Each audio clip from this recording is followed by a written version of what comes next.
అంటే గతంలో 2024లో అధికారంలోకి రావడం కోసం చంద్రబాబు ఈవీఎంలో ట్యాంపరింగ్ చేశారు. అదేవిధంగా పులివెందులలో గెలవడం కోసం పోలీసులకే పసుపు చొక్కాలేసి రిగ్గింగ్ చేయించారు అనే ఆరోపణలు అయితే జగన్ చేస్తూ ఉన్నారు. ఇది ఎలా చూడొచ్చు అంటారు? అంటే అసలు ఈవీఎం పెట్టిన తర్వాత చంద్రబాబు నాయుడు గారు గెలిచింది రెండు సార్లు అండి. 2019లోను, 2014లోను, 2024. 2004లో ఈవీఎం ద్వారా ఎలక్షన్ జరిగింది ఫస్ట్ టైం అనుకుంటా. 2004లో గెలిచింది ఎవరండి? రాజశేఖర్ రెడ్డి. 2009లో గెలిచింది ఎవరండి? రాజశేఖర్ రెడ్డి. 2014లో గెలిచింది ఎవరండి? చంద్రబాబు నాయుడు. 2019లో గెలిచింది జగన్మోహన్ రెడ్డి. 2024లో గెలిచింది చంద్రబాబు. అసలు ఈవీఎంలు చేయాలనుకుంటే 2004లోనే గెలిచేవాడు ఆయన. ఇక్కడ దాకా కాదు కదా, 2024 కాక 20 సంవత్సరాల కిందట ఆయన గెలిచేవాడు ఈవీఎంలతోటి. మరి ఈవీఎంలు అడ్డం పెట్టుకుని సరే ఈవీఎంలు అడ్డం పెట్టుకున్నాం. ఎలక్షన్ కమిషన్ ఇంకో ఆప్షన్ కూడా ఇచ్చింది. ఒక నియోజకవర్గంలో ఈ స్లిప్పులు ఉంటాయి కదా, ఆ స్లిప్పులు మళ్ళీ కౌంట్ చేయడానికి 18 లక్షలు 20 లక్షలు ఎలక్షన్ కమిషన్కి డిపాజిట్ కడితే మొత్తం లెక్కిచ్చిస్తామని చెప్పాడు. రాష్ట్రం మొత్తం మీద బాలినేని శ్రీనివాస్ రెడ్డి ఒక్కడని అనుకుంటా ఒంగోలు నుంచి కట్టాడు. ఆ డబ్బులు కట్టి లెక్కేస్తే మెజార్టీ సరిపోయింది. మరి మిగతా 174 మంది ఎమ్మెల్యేలు ఏం చేస్తున్నారు? మిగతా 174 మంది క్యాండిడేట్లు ఏం చేస్తున్నారు? మరి అల్లచ్చిగా 18 లక్షలు లేవా మీ దగ్గర కట్టడానికి? లేవంటే మరి ఎందుకు ఇవన్నీ? సరే ఒంటరిగా గెలవలేడు, ఒంటరిగా రాలేదు. 2004లో మీ నాన్న ఎవరెవరితో పెట్టుకున్నాడండి? టీఆర్ఎస్ పార్టీతో పెట్టుకున్నాడు, ఎంఐఎంతో పెట్టుకున్నాడు, సిపిఎం చిన్న పార్టీలు అందరితో పెట్టుకున్నాడు. మరి 2019లో నువ్వు ఒక్కడవే వచ్చావా? అక్కడ టీఆర్ఎస్ సపోర్ట్ చేసిందిగా. ఇప్పుడు ఏం చెప్పాడు? చంద్రబాబు నాయుడు ఎట్లా రాణిస్తామో మేము జగన్మోహన్ రెడ్డికి నాకు ఫ్రెండ్ అని చెప్పి కేటీఆర్ చెప్పాడు. నువ్వు కూడా మొన్న పోస్ట్ చేసావుగా తారా హ్యాపీ బర్త్డే అని చెప్పి. మరి నువ్వు ఒంటరిగా వచ్చావేంటి? 2019లో టీఆర్ఎస్తో పొత్తు పెట్టుకున్నావు, అక్కడ ఏమన్నా ఎంఐఎంతో పొత్తు పెట్టుకున్నావు, వాళ్ళందరి చేత ఇక్కడ తీసుకొచ్చి ఇవన్నీ చేపించావు. మరి నువ్వు పొత్తు గురించి నువ్వు మాట్లాడకూడదు. నువ్వు ఎప్పుడు సింగిల్గా రాలేదు, మీ నాన్న ఎప్పుడు సింగిల్గా రాలేదు, నువ్వు కూడా ఎప్పుడు సింగిల్గా గెలవలేదు. సో ఇక నుంచి ఏంటంటే సింగిల్గా రండి అని మాత్రం అనమాకు. సో చంద్రబాబు నాయుడు గారు ఈవీఎంలు ట్యాంపింగ్ చేసి గెలవాలనుకుంటే 2004లోనో 2003లోనే గెలిచేవాళ్ళు. అసలు మీ అవినీతి, మీ నాన్న ఇంత అవినీతి దౌర్జన్యానికి అయితే జరిగేదే కాదు. ఆయన తెలుసుకుంటే అప్పుడే చేసి ఉండేవాళ్ళు అయితే అప్పుడే చేసేవాళ్ళు, ఇప్పటిదాకా అయితే చేసేవాళ్ళు. నా దృష్టిలో చంద్రబాబు నాయుడు గారు అయితే అట్లాంటి పనులు చేయరు.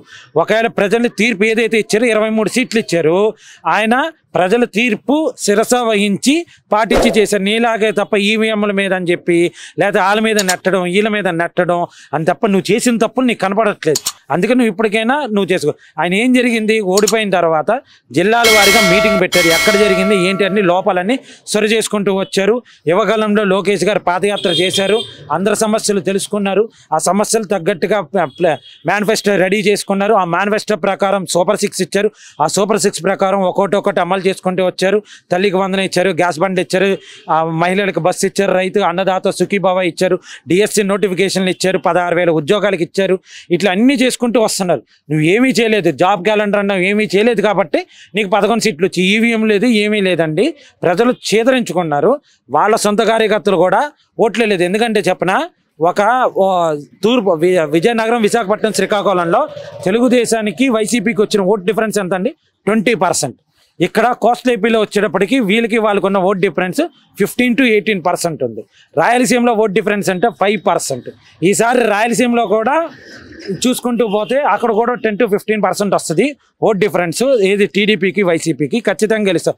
అసలు చంద్రబాబు నాయుడు గారు ఈ 2024 నుంచి ఈ సంవత్సరంలో గెలిచిన తర్వాత ఏమేం చేశారు చెప్పమంటారా? విజయవాడకు వరదలు వచ్చినప్పుడు అందరికీ బళ్ళకి వాటికన్నిటికీ ఇన్సూరెన్స్ ఒక చోటే తీసుకొచ్చి ఇన్సూరెన్స్ చేయించారు. ప్రతి వాళ్ళకి డబ్బులు ఇచ్చారు. నిత్యావసర సరుకులు వాటర్ పోయిన తర్వాత ఇచ్చారు. కూరగాయలు ఏదైనా సరే కేజీ 10 రూపాయలకి ఇచ్చారు ఇంటికాడికి పంపించి. నువ్వు వచ్చి ఇంత కాదు ఇంతమంది నువ్వు అడిగావా? సరే మనిషికి ఇంత కావాలి, నీళ్ళు ఎంత ఇస్తున్నారు చాలదని నువ్వు అడిగావా? అడగలేదు. సరే పశువు రైతులు ఉన్నారు, పశువు పండించే రైతులు, మాకు ఇది రావట్లేదని అంటే దాని గురించి మాట్లాడారు. దాంతో పొగాకు రైతులు ఉన్నారు, పొగాకు గురించి సెంట్రల్ కమిటీతో మాట్లాడారు. ఇప్పుడు యాక్వా ఎక్స్పోర్ట్స్ ఇంపోర్ట్స్ మీద ఇబ్బంది ఉంది. దానికి ఏం చేస్తున్నారు? అక్కడికే అమ్ముతున్నాం కాబట్టి ఈ చేపల్ని, ఈ రొయ్యలను అనేది చిన్న ప్యాక్స్ కింద చేసి భారతదేశంలో రొయ్యలు తినేవాళ్ళు అన్ని రాష్ట్రాల్లోనూ ఉంటారు. వాళ్ళందరికీ మనం ఎందుకు అమ్మకూడదు? అమెరికా వాళ్ళే తినాలా, ఇక్కడ తినకూడదు అని చెప్పి దానికి తగ్గట్టుగా ప్లాన్ చేస్తున్నారు. దానికి ఒక కమిటీ కూడా వేశారు. సో ఇన్ని సమస్యల్లో ఒక్కరోజైనా మామిడి పళ్ళు గురించి కేంద్రంతో మాట్లాడారు, దానికి సబ్సిడీ తీసుకొచ్చారు. దానికి ప్రజెంట్కి ముందు వీళ్ళు కొంచెం డబ్బులు ఇచ్చారు, ఇవన్నీ చేసుకుంటూ వచ్చారు. ఒక్కనాడైనా నువ్వు వచ్చి రైతుల పక్షాన మాట్లాడావా? నువ్వు వెళ్ళావు ఇక పొదిలో ఎక్కడికి వెళ్ళావు, పొగాకు బేళ్ళ మీద ఎక్కి తొక్కి నాశనం చేసావు.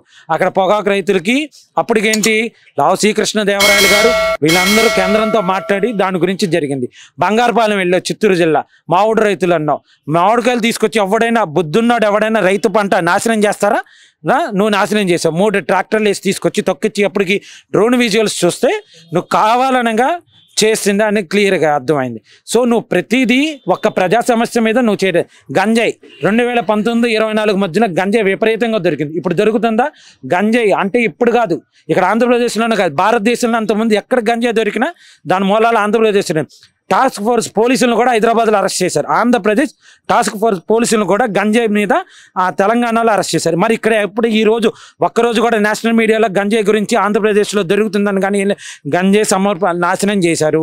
అక్కడ ఏం చేశారు, కాఫీ పండించి అరకు కాఫీ అనేది చేస్తున్నారు, యాపిల్స్ పండించడానికి చేస్తున్నారు.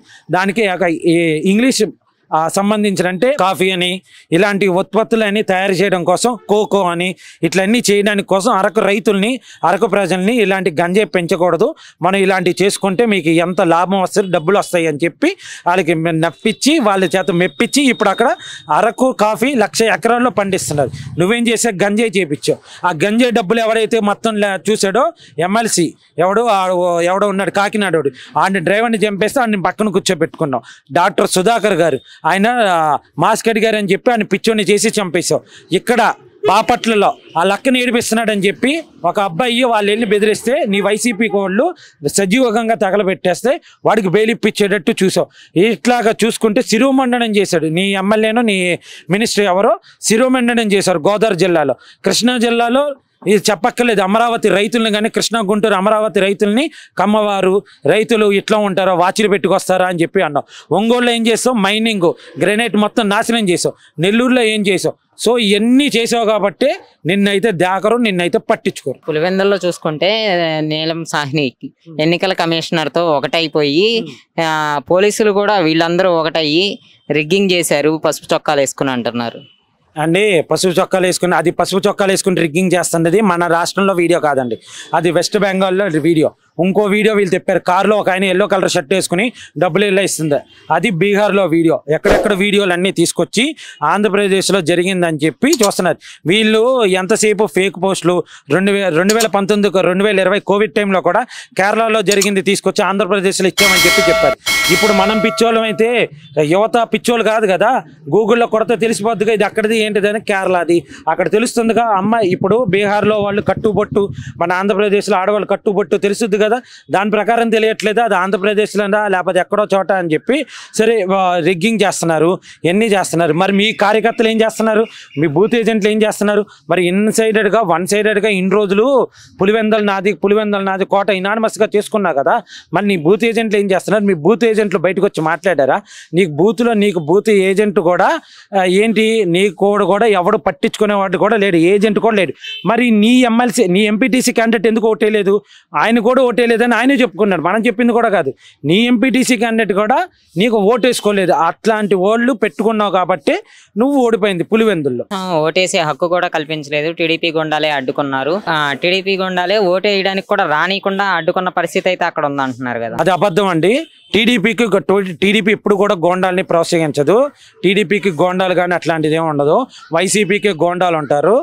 ఎలా అంటే ఇప్పుడు వాడు ఎల్లో కలర్ కండవాయిట్ వేసుకొచ్చేసి మీ స్లిప్ లాంటివి ఇవ్వండి అని చెప్పి వైసీపీ వాళ్ళు తీసుకున్నారు. సో ప్రజలందరూ అక్కడ ఏమీ అయితే లేదు, ప్రజలందరూ లైన్లో నిలబడ్డారు, ఎక్కడెక్కడో నుంచి వచ్చి లైన్లో ఓటేశారు. అది సమస్కాత్మక గ్రామాలు అవన్నీ.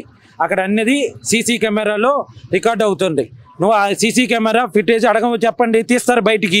నువ్వు ఇంటింటికి డోర్ టు డోర్కి వెళ్ళి ఇంక పేసారా లేదా అని చూసుకునే బదులు అవన్నీ సీసీ కెమెరా రికార్డ్ అయి ఉండేదిగా, ఆ సీసీ ఫుటేజ్ ఇమ్మని అడగండి ధైర్యంగా. ఎలక్షన్ కమిషన్కి మన పోలింగ్ జరిగింది కదండి, అన్ని సీసీ కెమెరా ఫుటేజ్లు ఉన్నాయి కదా, అవన్నీ బయట పెట్టండి. అసలు దొంగ ఓట్లు వేసారో ఒరిజినల్ ఓట్లు వేసారో తెలిసిపోద్ది కదా.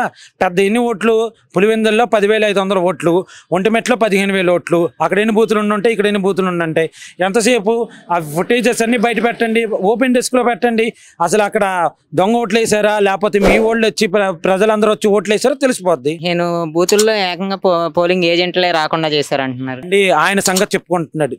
ఎప్పుడు ఏంటంటే టీడీపీ వాళ్ళు రానివ్వకుండా వైసీపీ వాళ్ళు చేస్తారు కదా, అది ఆయన చెప్పుకుంటున్నాడు. ఇంకా ట్రాన్స్లోనే ఉన్నాడు. వైసీపీ వాళ్ళు అట్లా చేశారని టీడీపీ వాళ్ళు చేశారని చెప్తున్నారు, కానీ అక్కడ చేసేది ఎప్పుడు కూడా వైసీపీలో ఇతర పార్టీ ఏజెంట్లు అవన్నీ లోపల రానివ్వకుండా గుద్దుకుంటూనే ఉంటారు వాళ్ళు. అది ఆయన చెప్పుకుంటున్నాడు. ఆయనకి కొంచెం మతిమరుపు ఉందండి. నాది ఆయనది నాది అని చెప్పుకుంటాడు. సో ఆయన సంగతి మనకు ప్రజలకు చెప్పుకుంటున్నాడు ఆయన.